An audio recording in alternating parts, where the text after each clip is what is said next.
And then Michael came in. And then, as always, we were transfixed. We were fascinated to watch him. He sat down for most of the ceremony because he was on crutches. He'd hurt his foot. The crutches, I think, were also, white to match the white skull cap he wore. And he was very quiet. And I think did recognize it was Uri and Hannah's day. Among the stars at the wedding was singer Patti Boulay. When we met at the wedding, at Uri Geller's wedding, that was the first time Michael began to tease me about looking like Diana Ross. He'll turn around, look at me in that naughty way. He'd go, "Ain't nobody high enough." Michael, he would laugh and giggle, you know.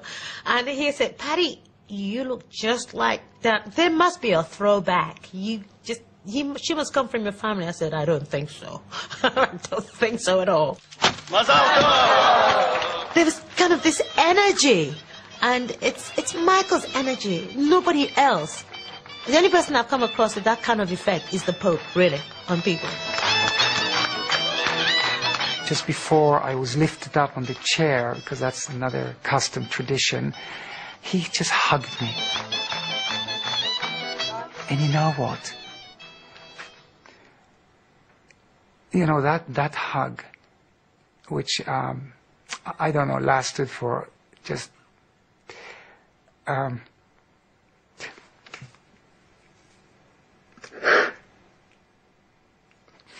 sorry.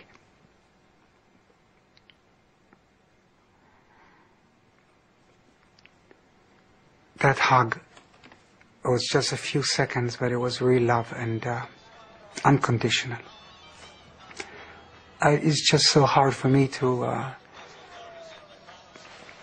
believe that he's gone. And I haven't spoken to him for a long time, but still there is that connection. And I comfort myself today, just weeks after his death, that he's there. He's up there.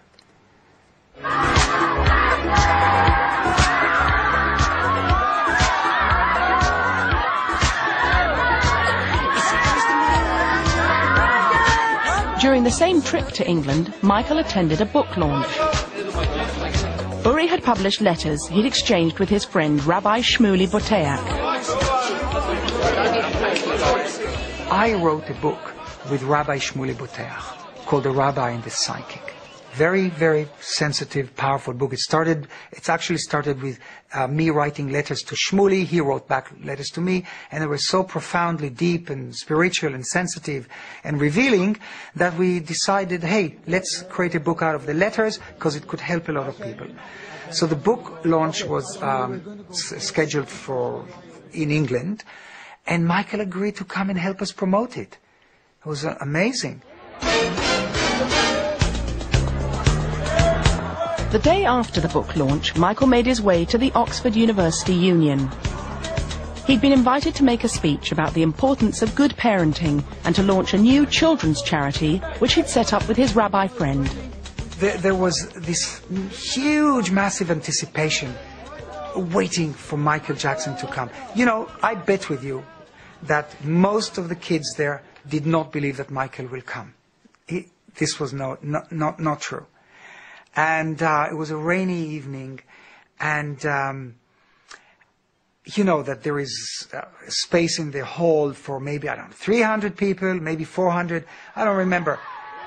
My goodness, there were hundreds of students lined up outside the auditorium, the hall.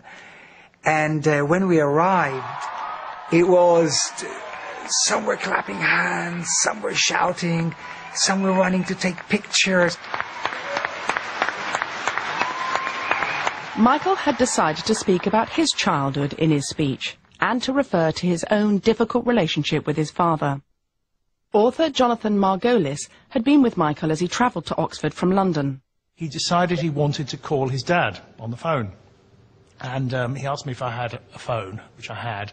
He asked one of his many people in the minibus who had his dad's number in Las Vegas. I think he lived in Las Vegas. dialed him, and there was this extraordinary conversation, of which, of course, I only heard one side, which was just sort of, oh, hi, Dad, I'm in England. I'm going to address the students at Oxford University, and I'm going to talk about you. But it's okay, it's in a very positive light, nothing to worry about. And the father said something, and he listened, and he finally said, Dad, I love you. And then handed me the phone back. And he kind of looked out the window at the traffic on the M40 and said, you know, I don't think I've ever said that to him before. At one stage of his speech about his father and forgiving his father, he broke down and cried. It was just maybe 30 seconds to a minute, but it was real, it was genuine. And Michael didn't cry in kind of public places, unless I'm wrong, but it was very, very emotional. And I think all the students were with him. There was silence. We all know that his father was a very strong man who wanted Michael to be a superstar. And we all read the times when Michael stood by a window, 5 years old, 6 years old, saw other children play baseball, basketball, and then he was probably dragged back into the room to rehearse and practice and sing. So he lost his childhood. He rocks in the treetop all day long, happy mama that's singing his song. I thought about it on James Street, let me around and go tweet, tweet, tweet. Rock your Robin, oh, rock your Robin. Friends say it was his attempts to recapture his lost childhood that led to an obsession with Peter Pan. Hey! Theatre director Trevor Nunn met Michael in the 80s when he was seeking his advice about staging a new tour. When I was talking about the kind of staging that I'd done in a show called Starlight Express, he said, that's so much the kind of thing I want to do. I want to do something different. I want to be able to fly over the audience. And I said, that's not a problem. I was kind of bantering, I suppose. No, there's no difficulty. I had people flying over the audience when I did Peter Pan. And it was like I had pressed a button that would give him an electric shock. Everything changed. He sat bolt upright. He grabbed the arms of the chair. He said, "You did Peter Pan?"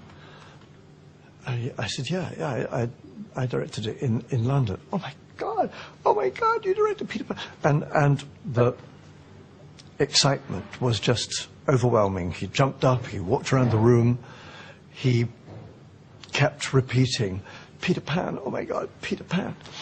And then I explained to him that we had done the show in London using adult actors to play the children.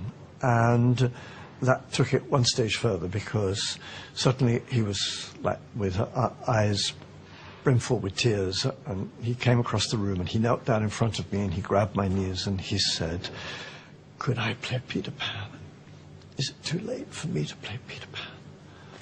It was just the two of us in this huge room, and I've since wondered, well, how often could he reveal that childlike part of himself? And the discussion about Peter Pan not only released it, but I think it showed me that it was not so much a part that he wanted to play, it was the person he wanted to be. Uri would discover Michael's childlike qualities as their friendship grew stronger. A second visit to Uri in Britain was already being planned, to include a midnight shopping trip to Harrods and a private tour of Parliament. He sat down, and I said to him, "Hey, Michael, you can't sit here. Only elected people can sit in the House of Commons." He looked very bemused.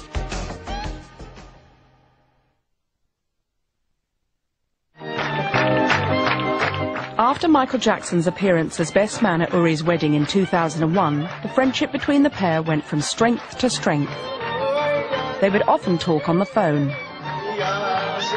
On more than one occasion, they discussed a proposal put forward by an American space enthusiast. I got an email